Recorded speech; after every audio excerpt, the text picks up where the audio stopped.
Mi primer largo fue como una especie de conversión de la literatura al cine. Mi sueño era ser escritor. Yo nunca había pensado que podía alguna vez ser director de cine. Un día, de casualidad, porque en esa época era un escritor desconocido, me encontré en la casa de un amigo, profesor de literatura, un libro de Julio Cortázar, ¿no? Lo leí el cuento, él me prestó el libro, leí el cuento, y cuando leí el cuento me dije qué lástima que este cuento ya está escrito, porque es exactamente lo que a mí me gustaría escribir, ¿no? Entonces, como esto era imposible, porque el cuento ya estaba escrito y tenía un autor, me pareció que plagiarlo era la mejor manera, la más legal manera de plagiarlo, era cambiarlo de formato, ¿no? Y entonces me busqué en Sudamericana, en un amigo que después fue también mío, que era Paco Porrúa, busqué la dirección de Julio Cortázar, le escribí, le expliqué esto, le dije francamente, usted escribió algún cuento que yo hubiera querido escribir realmente. Él me dijo, bueno, estuvo de acuerdo con y me mandó la autorización para que yo lo firme. Entonces hice La cifra impar, que era el cuento que yo había leído en aquella oportunidad. Y Cartas de mamá. Cartas de mamá. Y bueno, el cuento convertido en cine tuvo cierto buen recibimiento, una buena recepción. Le gustó mucho a él, que la vio en Venecia conmigo.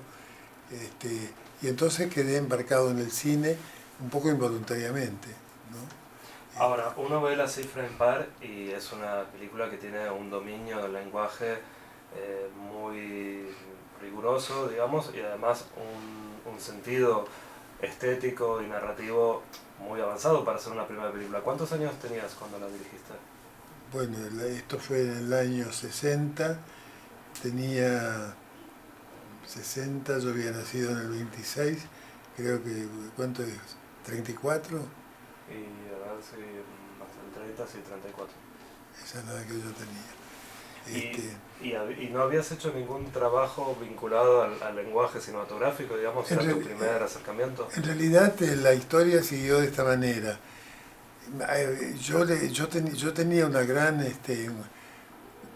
digamos, entre comillas, cultura cinematográfica, porque era muy cinéfilo. Me apasionaba el cine, pasaba mi vida en el cine desde chico, ¿no? Y entonces, cuando íbamos con amigos al cine, al terminar las películas, como veíamos un determinado tipo de cine, que no era precisamente el cine de Hollywood, era un cine que requería una cierta formación para poder entenderlo a fondo. Yo les explicaba a mis amigos las películas y ellos un día me dijeron, vos deberías ser director de cine porque realmente contás tan bien las películas, ¿no? Entonces, cuando la estrategia que yo utilicé o la estratagema que utilicé para tener productores, además, porque yo no tenía medios para producir mi película, la estrategia fue un día contarles la película que yo había visto, era la película La cifra impar, el cuento Cartas de mamá. Cuando terminé de contarles la película, ¿dónde la viste? La vi en privado, dije yo. Entonces ellos me dijeron, ese es el tipo de cine que vos deberías filmar. Bueno, tienen la oportunidad de producirlo, porque no está filmado, sino que está contado, pero lo podemos hacer. Bueno, y entonces ellos se entusiasmaron. Ellos eran Axel Hardin, que era, y Raúl John, que eran las personas que fueron los productores de la película. Y la coincidencia era que Axel Hardin, además, tenía una agencia de turismo. De modo que funcionaba muy bien con la idea de que, en fin, yo aporto los pasajes, aporto el viaje, en fin. De manera que se organizó una película un poco milagrosamente porque había que viajar a París, ¿no? Era una osadía viajar a París en 1960 para filmar una película, y además en fin, era casi, no, uno ni siquiera podía proponerlo en el Instituto de Cine, porque además la película se iba a hacer con un préstamo oficial. Bueno, lo cierto es que así se obtuvo por todas esas circunstancias pudimos hacer la película, filmarla en París, estar allá 15 días, ¿no? Este, y bueno, esa película me abrió el camino, y yo seguí adelante con mi segunda película fue una novela mía, porque yo al mismo tiempo tenía un conflicto. Yo quería ser escritor, no director de cine. Me había convertido en director. Entonces, ¿ahora qué hago? Tengo que filmar algo mío, y filmé esa película que tuvo mucha mala suerte, o no sé si mala suerte o buena suerte, porque nadie la entendió. Los Venerables todos. Los Venerables todos. La película nadie la entendió, ni el propio Cortázar la entendió, porque la vimos. Los únicos que la entendieron fueron los seleccionadores del Festival de Cannes, porque la pusieron en la competencia del festival. La vimos juntos con Julio Cortázar en Cannes, y cuando terminó la película él me dijo que no había entendido bien de la película, que le habían quedado unas perchas fuera de lugar. Eso fue textualmente la frase que utilizó. Y le presté la novela, que él perdió porque se la olvidó en un festival, él era traductor de la UNESCO y se la olvidó en Viena, ¿no? En algún hotel de Viena, en la oficina de objetos perdidos, todavía estará durmiendo el sueño de los tigres que había en el mejor de los casos, en el mejor de los casos. Voy a retomar algo de lo que dijiste para hacerte dos preguntas puntuales. Sí. Cuando rodaron La Cifra en París, pero digamos, no toda la película se rodó en París, supongo que una parte acá y una parte allá. Sí, claro. ¿Qué fue lo que se rodó en París concretamente? En París se filmaron los exteriores. Los interiores de París fueron hechos acá, en una casa que alquilamos en Floresta, en la calle Bogotá, y ahí hicimos los interiores de Buenos Aires, los interiores de París y los exteriores de París en París, los de Buenos Aires en Buenos Aires. Y filmamos allá, gran parte de la película, porque gran parte de la película son exteriores de Francia. Entonces, ahora voy a volver sobre La Cifra, pero antes, cuando ibas al cine y ibas cultivando durante, me imagino, a lo largo de los años 50 sobre todo, sí, tu afición como espectador de cine y viendo películas, ¿cuáles eran en aquella época los lugares a los que ibas a ver? Porque vos decías, no era el cine de Hollywood, era otro tipo de cine el que vos y tus amigos veían. Sí, sí. Me interesaba saber dónde lo veían, cuál era el circuito donde los cinéfilos de esa época iban a ver sus películas, y cuáles eran las que a vos en aquel momento más te impactaron. Bueno, los centros de ubicación de aquellas películas eran los cineclubes, ¿no? Sobre todo un cineclub que se llamaba Gente de Cine, que era un cineclub dirigido por un crítico de la época llamado Rolando Fustiniana, tenía de seudónimo Roland, firmaba como tal sus críticas, y en el cine Lorraine, que era un cine donde solamente se daban películas que no pasaban por el circuito comercial, sobre todo películas francesas, películas suecas, en fin, Bergman, el cine francés. Yo creo que se nota además en La Cifra Impar, se nota ese origen cinematográfico, ¿no? Porque de alguna manera, aunque la película fue falsamente comparada con la película el año pasado Marienbad, que yo no vi antes que la Cifrin Par. Más aún, las dos películas se dieron o se estrenaron en el Festival de Venecia en 1961, y yo en Venecia descubrí además el origen literario de mi película y de la película que había pasado Marienbad, porque interesado por el cine de Resnais, fui a la conferencia de prensa que dieron una persona que después fue amiga mía, Alain Rodriguez, que era el autor de la novela de Marienbad, y Alain Resnais, y discutieron sobre cuáles eran los orígenes de la idea, la inspiración, ¿no? Y en una cosa coincidieron, y a mí me alegró mucho escucharlo, porque además me sirvió mucho para argumentar en favor de mi propia originalidad. Los dos dijeron que ninguno se puso de acuerdo sobre el significado de la película.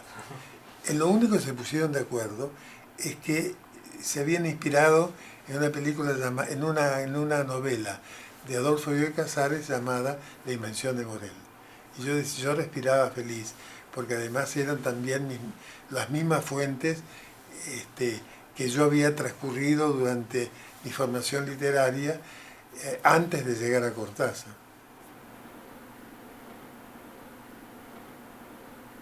El panorama cultural de los fines de los 50, comienzo de los 60, era un panorama muy en la que los grupos estaban completamente aislados y sin comunicación, ¿no? No había yo diría que además, yo no recuerdo haber formado ni siquiera parte de un grupo. Más bien, después se hicieron grupos, pero en esa época éramos individuos que trabajábamos por nuestra cuenta, además de una manera completamente solitaria y casi diría expulsados de los centros de producción, ¿no? Porque además a mí hay algo que la gente no se explicaba en esa época, y es cómo había conseguido yo un crédito, porque era muy difícil entrar. El cine además era como una especie de trinchera en la que estaban atrincherados la vieja generación. Yo fui saludado por mis pares cuando fui director del instituto 20 años después, porque hasta entonces a mí, a pesar de que había estrenado la película, sin demasiado éxito por otra parte, porque además, pero sí con mucho éxito de crítica, pero sin éxito de salas, ¿no? En las reuniones de los directores, en las reuniones de la industria, nosotros digo, porque además junto conmigo aparecieron otros directores en el cine argentino, como por ejemplo Rodolfo Kuhn, David Cohn, José Martínez Suárez, que formamos, Fernando Virri, todos con estilos diferentes, bebiendo de fuentes literarias distintas, de culturas diferentes, con una temática totalmente diferente. Ninguno de nosotros hacía películas parecidas a la de los otros, por aislamiento, no por decisión o por determinación individual.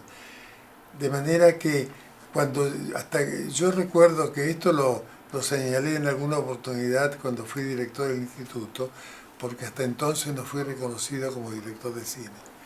Cuando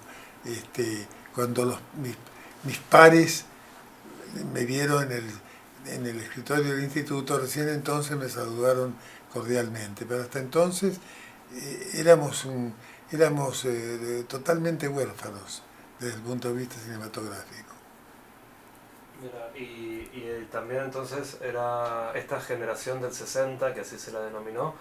¿Quién le puso ese rótulo y por qué crees que surgió esa idea de que sí formaban una especie de movimiento generacional? Yo creo que el rótulo lo puso la crítica literaria en particular, ¿no? nosotros no teníamos sensación de formar parte de una generación. Eso se vino después, porque después hubo que hacer una clasificación y yo mismo me prendí de esa clasificación, porque había que explicar por qué en los fines de los 50 o los principios de los 60 habían aparecido un grupo de directores de la misma edad que filmaban de una manera completamente diferente, más a la manera de la Nouvelle Vague que a la manera de la industria cinematográfica tradicional.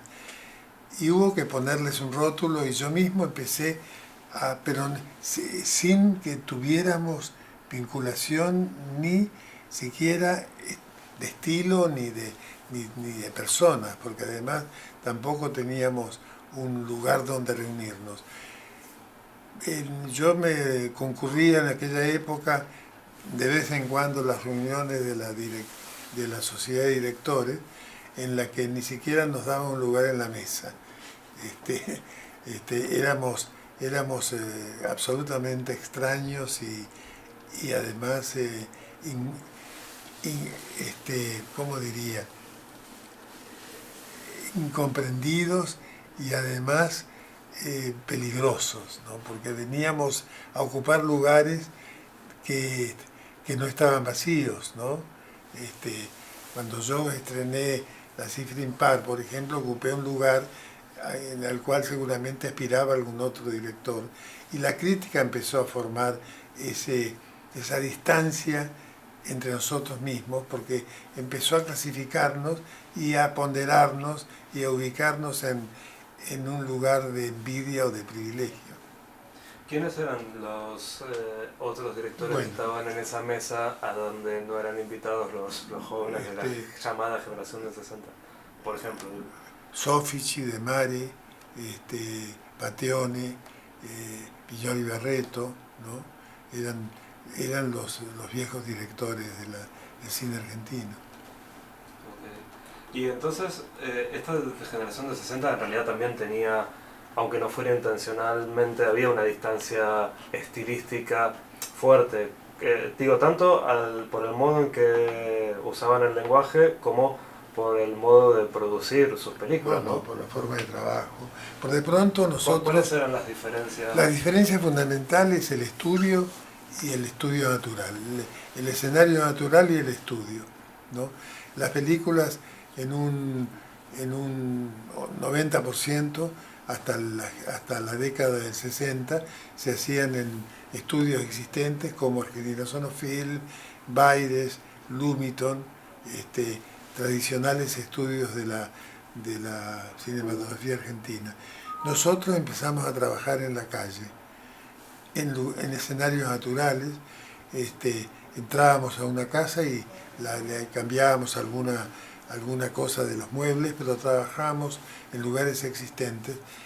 Esto lo hacíamos por cuestiones de costo directamente, porque lo que nunca entendieron nuestros antepasados es que nosotros no estábamos renovando por una cuestión revolucionaria, sino que estábamos renovando por una cuestión práctica de trabajar a costos muy bajos, porque nuestras películas no tenían buena distribución, ¿no? Nos costaba encontrar un distribuidor, nos costaba encontrar un distribuidor, nos costaba estrenar, teníamos que hacer un trabajo personal, ¿no? La idea de industria se disolvió completamente en la idea de unos locos, los locos de la cámara en la mano. Y los actores que ahora uno ve, por ejemplo, no sé, tus primeras películas de los años 60 y ve a toda una generación de actores muy relevantes, ¿no? Actores jóvenes en ese momento que eran también entiendo yo, una renovación de, bueno, si bien hay otros actores como de la generación anterior, pero digamos, había un protagonismo más claro en ciertos actores jóvenes de ese momento que me imagino yo también eran como un recambio generacional respecto a la generación de actores ya consagrados de ese otro cine de estudio, digamos, del que hablas. Sí. Y me pregunto, ¿cómo contactabas con esos actores? ¿Dónde los conocías? ¿Dónde te los encontrabas? Bueno, no los conocía, sino que los conocía porque los había visto en el cine, a los actores que íbamos eligiendo, o en esa época había representantes, había uno que tenía la representación de casi todos los actores, que se llamaba Salvador Salías. Uno iba a sus oficinas, le mostraban unos álbumes de fotografía, uno los encontraba. En algunos casos, el caso de Lautaro Murúa y de María Rosa Gallo, fueron conocidos de esa manera. En el caso de Sergio Renán no, porque Sergio era como nosotros en la parte de actuación, venía también a cambiar los rostros, las imágenes del cine tradicional. Y el tratamiento era en realidad muy, muy, muy respetuoso, porque además nosotros, nuestro prestigio intelectual, o quiero decir, entre comillas, el hecho de que nosotros, al revés que los anteriores directores, éramos gente más cerca de los libros, ¿no? Más cerca de la cultura, con un conocimiento de lo literario, de lo pictórico, de lo musical, un poco más elaborado, un poco más profundo. Esto nos daba sobre los actores una suerte de autoridad formal, ¿no? Por ejemplo, el hecho de que nosotros estuviéramos, cuando yo filmé Así Frimpar, Lautaro Murúa y María Rosa Gallo seguramente no sabían quién era Julio Cortázar. Sí lo sabía Sergio Renán, porque Sergio Renán formaba parte de los grupos de personas que entramos al cine todos al mismo tiempo. Y incluso en algunos casos, en el caso de Sergio especialmente, éramos amigos, ¿no? De manera que fue como el ascendiente que nosotros tuvimos con nuestros actores, fue el modo de tratamiento además, porque un día alguien me dijo, pero vos hablas en voz baja, no te enojás, estás siempre de buen humor. Cuando esto me lo dijo un actor acostumbrado a filmar con los tradicionales directores que eran más autoritarios. Nosotros éramos más seductores, más comunicados, ¿no? Llegábamos por el lado de lo psicológico más que por el lado de lo plástico. Eso me parece muy interesante. Estos actores nuevos, también creo yo, para los espectadores de esa época, tenían una forma de actuar un poco distinta, ¿no? O sea, uno ve ahora ciertas películas de los años de mitad de los 50 en adelante y hay como un cambio de estilo actoral también en algunas, me parece a mí como muy evidente respecto a lo que podríamos llamar el cine más clásico argentino de estudios y demás. Claro. Yo creo que la diferencia de los actores entre los actores tradicionales de esa época y los nuevos actores que surgieron junto a nosotros en el cine argentino, tiene mucha relación también con la distinción que yo acabo de hacer entre los directores, ¿no? Éramos más personajes literarios todos que personajes reales, ¿no? Éramos personajes que nos comunicábamos a través de la sensibilidad, de los sentimientos y no de las órdenes, ¿no? Y esto era una forma de trabajar, porque además a mí más de una vez me dijeron, pero ¿cómo haces para que hagan lo que vos querés, ¿no?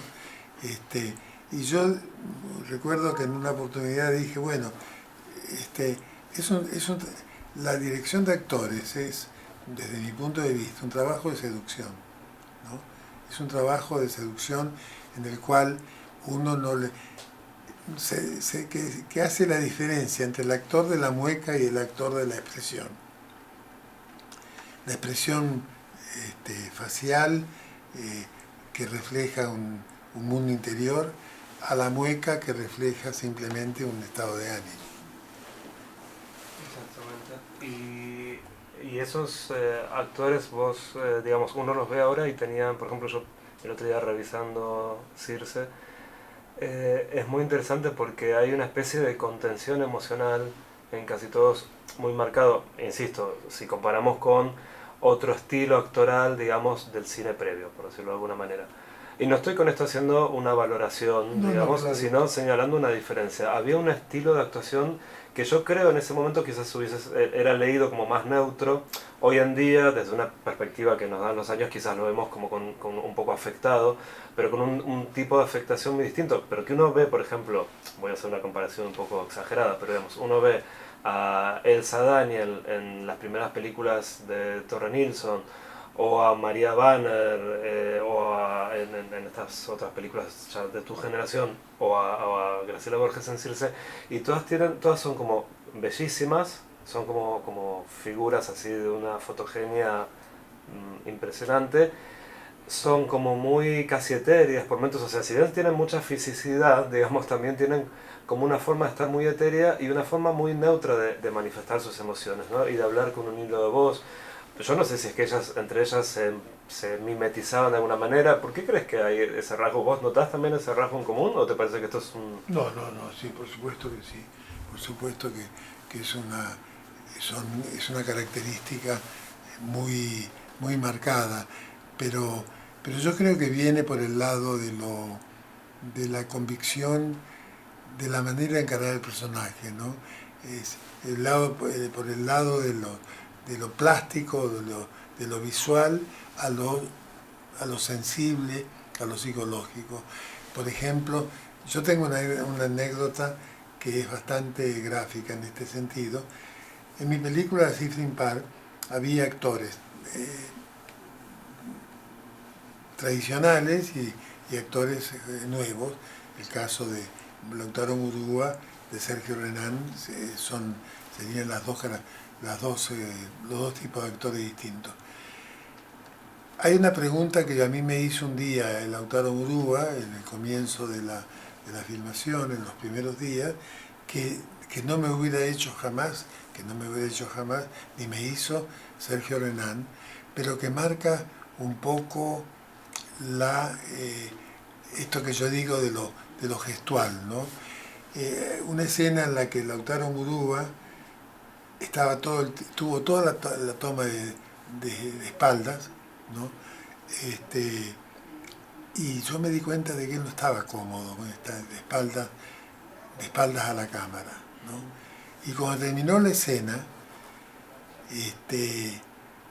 él, cuando yo dije corten, se dio vuelta, me miró con severidad y me dijo, qué divertido, ¿no?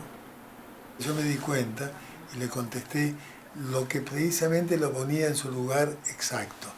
Le dije, Lautaro, los actores también tienen espalda, ¿no? Y desde ese día él entendió otra cosa, entendió completamente de que no se trataba de lo físico, sino de lo espiritual, traslucir el pensamiento de una manera que no necesariamente tiene que ser la manera gestual. Nunca hacíamos ensayos. No. Yo trataba de ser muy espontáneo y que nada fuera, que nada fuera como estudiado, ¿no? De manera que, tanto es así que recuerdo una situación muy pintoresca, y es que íbamos a filmar una escena de la Cifrin Par con Sergio y en fin, había todo un momento en el cual los actores desaparecían porque estaban poniendo luces, poniendo la cámara, midiendo espacios, haciendo marcas en el suelo, etc. De modo que cuando llegó el momento de filmar, estaba todo menos el actor, no estaba Sergio, ¿no? Entonces yo me llamó la atención, fui, lo buscamos y de pronto lo encontramos a Sergio detrás de una puerta, ¿no? Contra la pared, haciendo como una especie de fuerza interior. Y digo, Sergio, ¿qué estás haciendo, Sergio? Le dije yo. Y me dijo, ¿cómo que estoy haciendo? Sí, ¿qué estás haciendo? Te necesitamos para filmar. Y estoy entrando en personaje. No, Sergio, le dije yo. El personaje tenés que entrar con la cámara, no antes. Cuando llegues allá vas a hacer una maqueta, ¿no? Bueno, esta era la forma permanente de trabajar con los actores, que venían de conversaciones largas, porque además yo tenía largas reuniones fuera del ámbito de iba a decir set, que nunca lo tuvimos, fuera del ámbito de rodaje, largas conversaciones que a veces no tenían el centro de interés en la historia que estábamos filmando, ni en la característica de los personajes, sino en crear climas, ¿no? En buscar la manera de que nos entendiéramos sin muchas palabras, que no fuera necesario que yo hiciera determinado movimiento para que él lo imite, sino que él trate de espontáneamente de hacer los movimientos necesarios que había que hacer para moverse en la toma, y todo esto era espontáneo, había que marcar lugares, pero nada más que eso. Lo demás era espontáneo, era sin estudio previo, sin compenetración, Y Lautaro, que venía de otra formación, digamos, o con otra trayectoria ya cuando hace con vos La Cifra Impar, ¿cómo era su método de trabajar? Bueno, su método al principio fue complicado porque, por ejemplo, porque él ante todo era él era más que un actor, él era una figura resplandeciente, era un actor famoso y además con mucho prestigio, de manera que él llegó el primer día a la filmación pensando que iba a ser considerado en todo momento como una figura excepcional que estaba ahí trabajando por cuestiones profesionales, pero desde una cierta distancia. Pero yo utilicé algunos recursos a veces un poco antipáticos, ¿no? Uno de ellos, por ejemplo, como yo me di cuenta que él era muy, aquí estoy yo, y me dejaba a mí completamente postergado en la situación, cuando hicimos, en los primeros días de filmación, lo cité a las 6 de la mañana para hacer una toma en la que él se lo veía de lejos, desde un balcón, una escena en la que él entra a la casa de la madre. Y cuando terminó la filmación, que dije, ¿terminaste? Terminó, porque nunca nos tratábamos de tú, ¿no? Cuando terminó la filmación, y para esto me hizo levantar tan temprano. Y sí, son cuestiones de la disciplina de Lautaro. Y así era. Fue una reunión, un comienzo de filmación muy tenso, porque para él era una de las primeras películas que no pertenecían al mundo de la industria y que estaba trabajando con gente completamente nueva, en su gran mayoría. Todos, casi todos. Y cuando vio la película terminada y la participación en el Festival de Venecia y demás, ¿cambió un poco de actitud con respecto a tu trabajo? Bueno, yo nunca supe si la vio terminada. Wow. Porque además yo me desligaba de los equipos y desaparecía y se borraban. lo que me di cuenta en mi segunda película, en la que él también trabajaba, que su actitud fue completamente distinta. Este, él vino a ser Los Venerables Todos, a trabajar con un director de cine. Cuando vino a hacer La Cifra Impar, no venía a trabajar sino con un chico de la cámara, con un muchacho de la cámara, con un muchacho del cine. Un aficionado. Sí, un aficionado. Pero cuando yo hice con él dos películas, creo que dos, sí, que es la primera y la segunda, y la segunda película se parecía más al actor a Renan que al actor Oburúa de la primera película. Pero me imagino que entonces, si vos lo llamaste para Los Venerables Todos y por otro lado él aceptó, quiere decir que esa tensión del rodaje de La Cifra Impar de alguna manera había encontrado una Sin duda. solución, si Sin no duda. se hubiesen vuelto Sin duda. a encontrar. Sin duda. ¿Y cómo fue trabajar con María Rosa Gallo? Porque ella ya venía a hacer teatro, ¿no? Me Sí, imagino en sí, esa sí. época, y era también, tenía un cierto reconocimiento. Tanto María Rosa como Milagros de la Vega tuvieron una actitud absolutamente distinta a la de los actores. Las actrices tuvieron una entrega mayor, una entrega mucho más,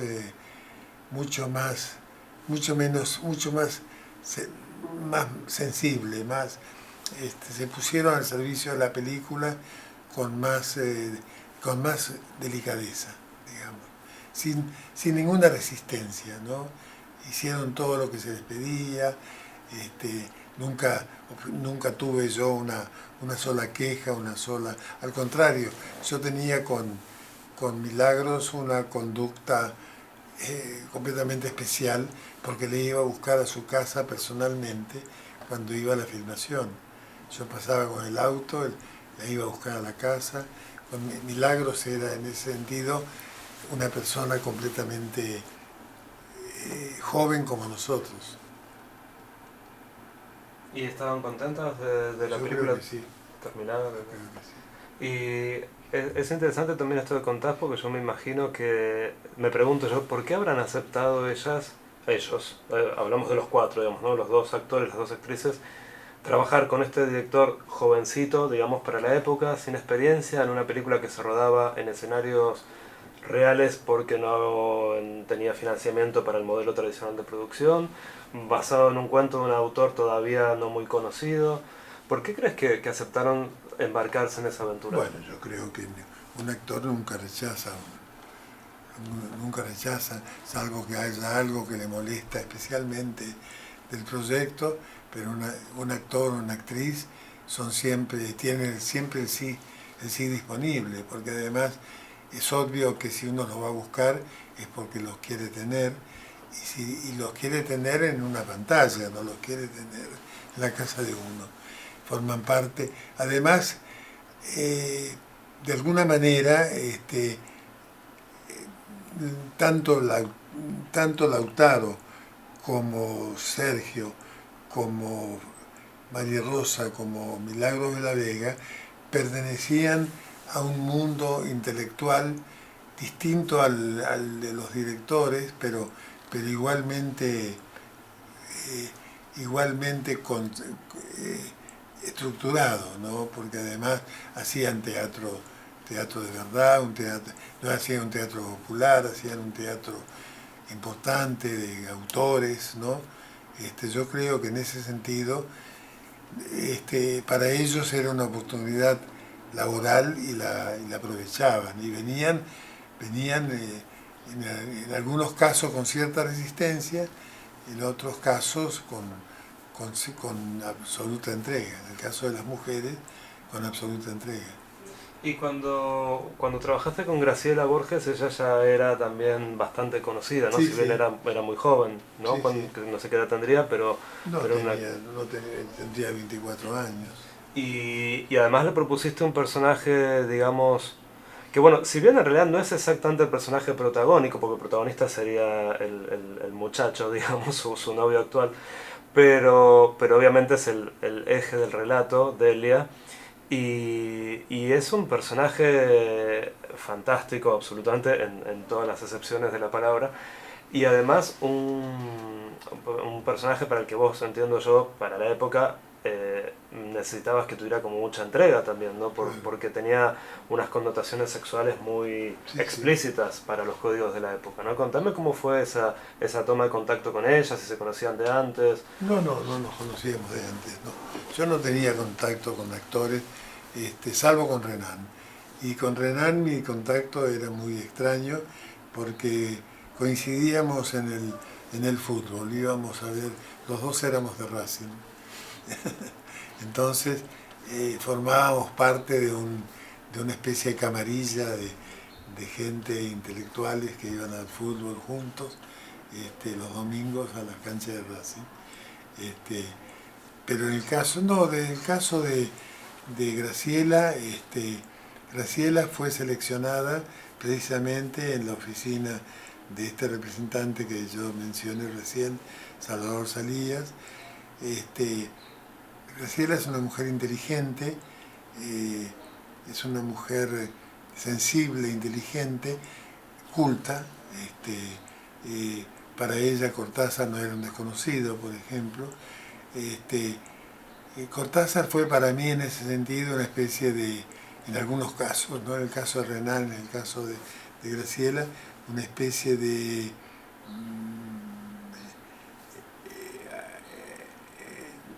imán, ¿no?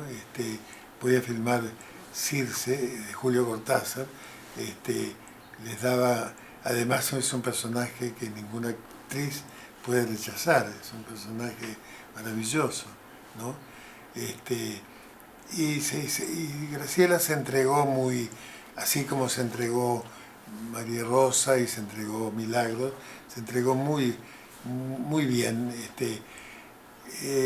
Hay una escena que recuerdo de la filmación Graciela, que en la filmación en la que ella está semidesnuda, que ella estuvo largo rato en esa situación,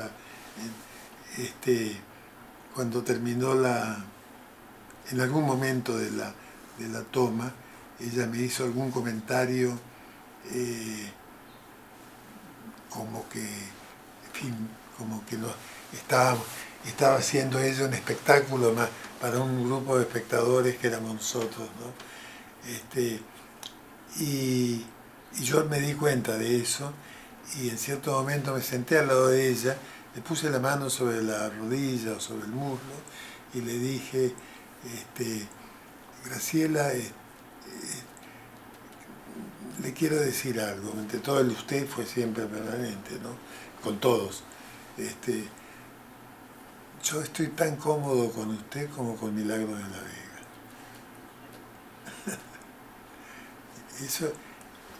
Eso la colocó a ella en una situación de confort, ¿no? Sí, porque lo que estaba haciendo era realmente... Sí, para un grupo de mirones. No, pero además digo, para la época, claro, el cine no abundaba en ese tipo de escenas claro, en esa época. Claro. Ya de por sí, a mí me parece muy interesante decirse, entre otras cuestiones, cómo refleja una cuestión que es, casi te diría, bastante explícitamente de tensión sexual, ¿no? Entre estos novios, digamos, desesperados por esta chica que los seduce, pero que no termina de entregarse a ellos, ¿no? Y como esto genera una especie de malestar que entiendo que habrá sido uno de los elementos que a vos te interesó. Desde luego. Contame un poco con tus palabras, ¿cuál era ese elemento que te interesaba? ¿Por qué elegiste Circe? Bueno, Circe lo elegí porque, en primer lugar, me pareció un personaje original, un personaje completamente inédito en el cine.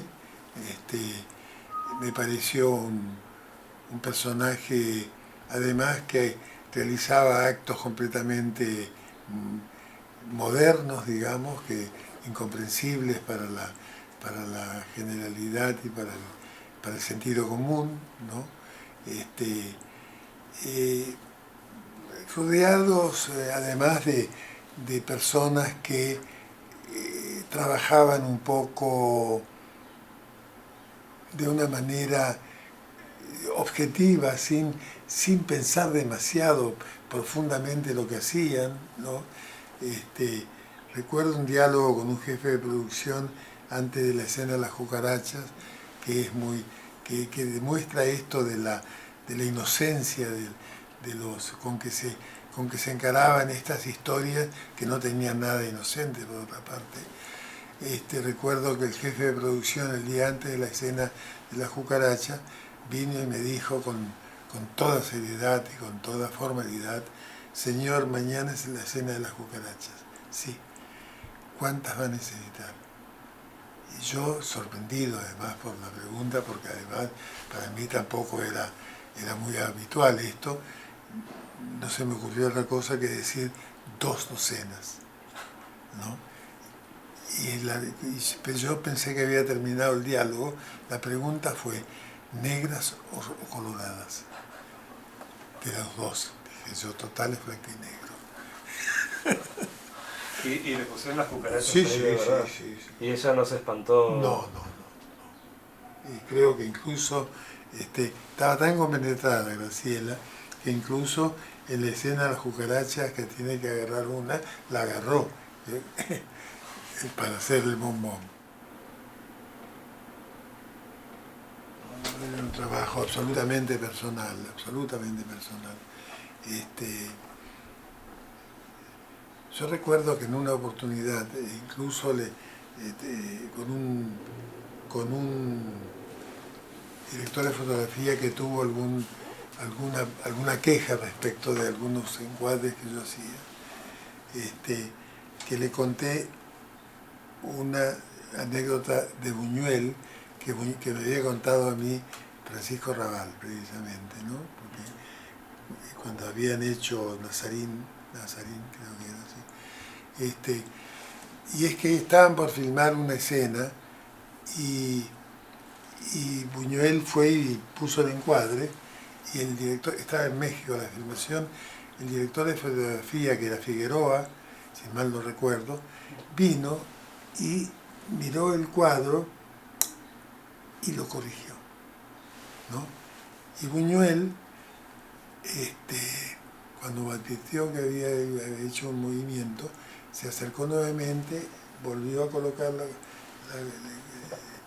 cámara, como él había dicho, y dijo: bueno, rodamos, ¿no? Y fue el director de fotografía, cuando dijo cámara, y colocó la cámara como él había querido. Y en el momento de decir acción, Buñuel, que estaba al lado de la cámara, le dio un codazo a la cámara. Y la escena salió como quería Buñuel, no como quería Figueroa, ¿no?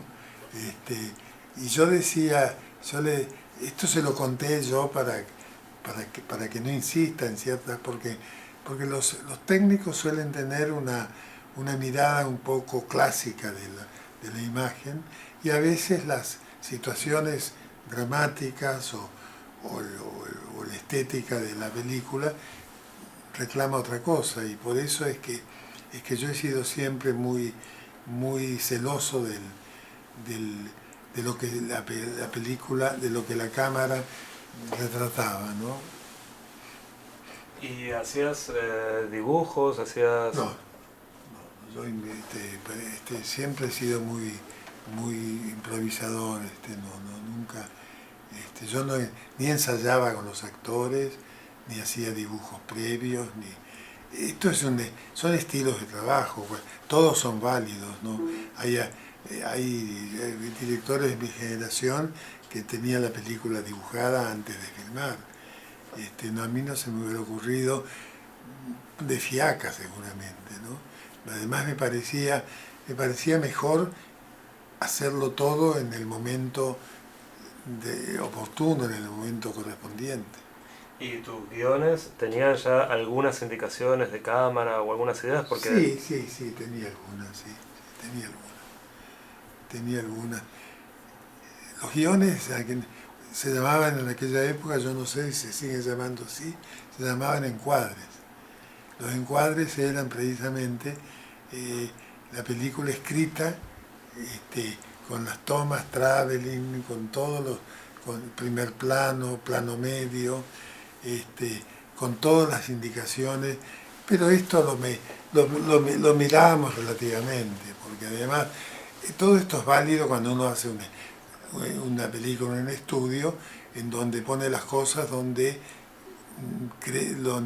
necesita que van a estar. Cuando uno va a trabajar en un lugar que ha visto de pasada para elegirlo nada más una vez, pues se tiene que habituar que la puerta está ahí, no allá, como yo quería, ¿no? Y la ventana acá y no hay claraboya. Y en ese trabajo tuyo, digamos, había sin embargo unas ideas, por ejemplo, en Circe introducís un juego dramático y narrativo temporal muy interesante, que son estas conversaciones que tiene Delia con, digamos, los tres novios. Sí, pero y eso evidentemente estaba planificado ya antes de rodar, ¿o no? No, esto está fuera del espacio del literario y de guión. Esto es un trabajo de Moviola. Las películas, mis películas por lo menos, se escribían dos veces. Se escribían una vez en el papel y otra vez en la Moviola, cuando la versión definitiva era la de la Moviola. Todos los flashbacks, todas esas cosas que hay en las películas, esas reiteraciones de imágenes. El otro día estaba viendo